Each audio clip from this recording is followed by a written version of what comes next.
Hello everyone, পিউস makeup প্রোডাক্টে সকলকে welcome. কেমন আছো সবাই? আশা করি সবাই খুব ভালো আছো। আজকের টপিক হলো রিকোডের ফাউন্ডেশন। রিকোডের তো সবাই জানো যে দু রকমের ফাউন্ডেশন হয়। আজকে যেটা দেখাবো সেটা হলো রিকোডের লুমিনাস ফাউন্ডেশন।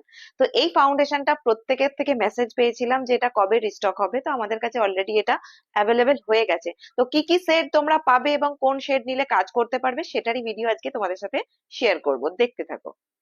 এটা হলো রিকোডের লুমিনাস ফাউন্ডেশন। এখানে দেখো লেখা আছে we stole the show HD luminous matte foundation. এটাও কিন্তু একটা ম্যাট ফাউন্ডেশন, মানে যাদের অয়েলি স্কিন তাদেরও ইউজ করতে পারবে। এবং এটা লুমিনাস মানে হচ্ছে এটা কিন্তু তোমরা যাদের স্কিন একটু ড্রাই, যারা একটু গ্লোয়িং মেকআপের জন্য চাইছো তারাও কিন্তু ইউজ করতে পারবে। রিজনেবল এর মধ্যে এত সুন্দর একটা ফাউন্ডেশন যেটা অল সিজন অল স্কিন টাইপে চলে যায়, সেরকম একটি ফাউন্ডেশন নিতে চাইলে অবশ্যই ট্রাই করতে পারো রিকোডের লুমিনাস ফাউন্ডেশনটা। তোমরা যারা ভাবছো যে কটা শেড নিয়ে কাজ করলে তোমাদের সুবিধা হবে, তোমরা এক্ষেত্রে দুটো শেড নিয়ে কাজ করতে পারো। যারা একদমই বিগিনার্স আছো, যাদের কাজ করতে খুবই অসুবিধা হয় দুটো শেড মিক্স অ্যান্ড ম্যাচ করতে, তারা সেক্ষেত্রে তিনটে শেড নিতে পারো, ফেয়ার, মিডিয়াম এবং dark.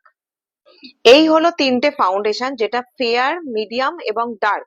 Shade number 2, shade number 4 এবং শেড নাম্বার 7। যারা ভাবছো দুটো শেড নিয়ে কাজ করবে, তোমরা শেড নাম্বার 2 এবং শেড নাম্বার 7 ফেয়ার এবং ডার্ক শেড নিয়ে কাজ করতে পারো। যারা ভাবছো তিনটে শেড নেবে, তারা কিন্তু শেড নাম্বার 2, শেড নাম্বার 4 এবং শেড নাম্বার 7 নিয়ে কাজ করতে পারো। যদি কারো skin tone medium to fair এর দিকে থাকে, তাহলে তোমরা ফেয়ার আর মিডিয়াম শেডকে মিক্সড করে কাজ করতে পারবে। যদি কারো skin tone dark to medium skin টোনের দিকে থাকে, তাহলে তোমরা শেড নাম্বার 7 এবং শেড নাম্বার 4 দিয়ে মিক্সড করে কাজ করতে পারো। তিনটে শেডের সোয়াচেস তোমাদের সাথে শেয়ার করে দিচ্ছি, তোমরা দেখে নাও। তোমাদের যেটা ভালো লাগবে, যেটা দিয়ে তোমাদের কাজ করতে সুবিধা হবে, তোমরা সেটা নিয়েই কাজ করতে পারো। এখানে তোমাদের সাথে শেয়ার করছি শেড নাম্বার 2টা, দেখে নাও। এটা কিন্তু ফেয়ার স্কিন টোনের ইয়েলো আন্ডারটোনের শেড। নেক্সট এখানে আমি ইউজ করছি শেড নাম্বার 4। এটা মিডিয়াম স্কিন টোনের ইয়েলো আন্ডারটোনের শেড।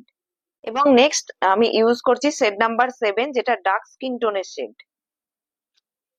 যারা কাজ করতে জানো, যারা ডার্ক এবং ফেয়ার কাজ নিয়ে কাজ করো অলরেডি, তাদের বলবো তোমরা সেট নাম্বার 2 আর 7 নিয়ে কাজ করতে পারো।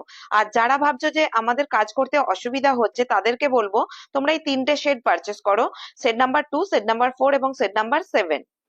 এই যে মিডিয়াম শেডটা দেখছো আর এই যে ফেয়ার শেডটা দেখছো, এর মিডিলে কোনো যদি স্কিন টোনে তোমাদের ক্লায়েন্ট পাও, তোমরা তাহলে এই দুটো শেডকে মিক্সড করে কাজ করতে পারবে। এই যে ডার্ক শেডটা দেখছো এবং এই যে মিডিয়াম শেডটা দেখছো, তার ঠিক মাঝামাঝি কোনো ক্লায়েন্ট পাও, তাহলে তোমরা এই দুটো শেডকে মিক্সড করে কাজ করতে পারবে। আমাদের ভিডিও তোমাদের কেমন লাগছে অবশ্যই কিন্তু কমেন্ট সেকশনে কমেন্ট করে জানিও। আর আমাদের কিন্তু এই রিকোডের উই স্টোল দা সো ফাউন্ডেশনটা অ্যাভেলেবেল হয়ে গেছে। যারা চাইছো পারচেস করতে, পারচেস করতে পারো।